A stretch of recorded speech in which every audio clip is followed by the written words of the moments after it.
या देवी सर्वभूतेषु विद्यारूपेण बुद्धिरूपेण संस्थिता नमस्तस्यै नमस्तस्यै नमस्तस्यै नमो नमः। विद्या और ज्ञान की देवी के इस पावन और निर्मल दिन पर सभी को शुभकामनाएं। आज मैं आपको बसंत पंचमी उत्तराखंड में कैसे मनाई जाती है, बसंत पंचमी की पौराणिक कथा क्या है, उसके बारे में बताऊंगी।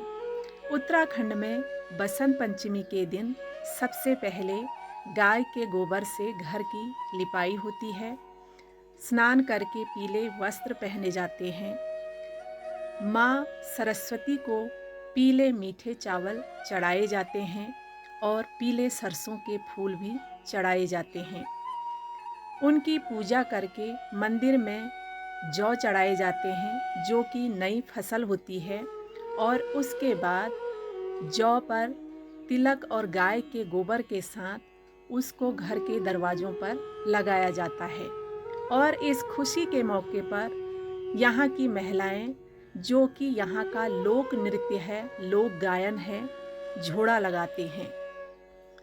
अब मैं आपको बसंत पंचमी की पौराणिक कथा क्या है उसके बारे में बताऊंगी। जहाँ एक तरफ बसंत ऋतु का आगमन होता है, वहीं दूसरी तरफ माँ सरस्वती की पूजा की जाती है।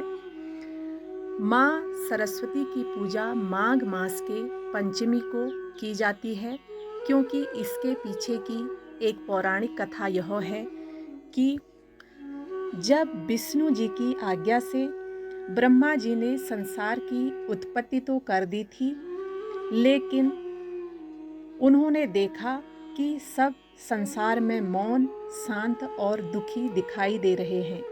तब उन्होंने अपने कमंडल से जल छिड़का तो एक श्वेत हंस में सवार माँ सरस्वती प्रकट हुई। उनके हाथ पर वीणा, पुस्तक, मोती की माला थी।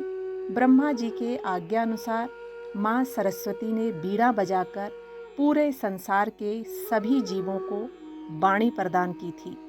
जिस दिन माँ सरस्वती का जन्म हुआ, उस दिन माघ मास की पंचमी थी। तभी से हम हर वर्ष बसंत पंचमी मनाते हैं।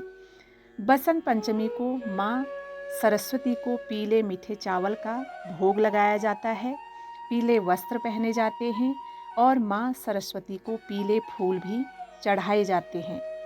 इसका वैज्ञानिक दृष्टिकोण से पहलू देखें तो पीले फूल और पीले वस्त्र सकारात्मकता का प्रतीक होता है। इसलिए माँ सरस्वती की हर वर्ष पीले वस्त्र पहनकर और पीले फूल चढ़ाकर पूजा की जाती है।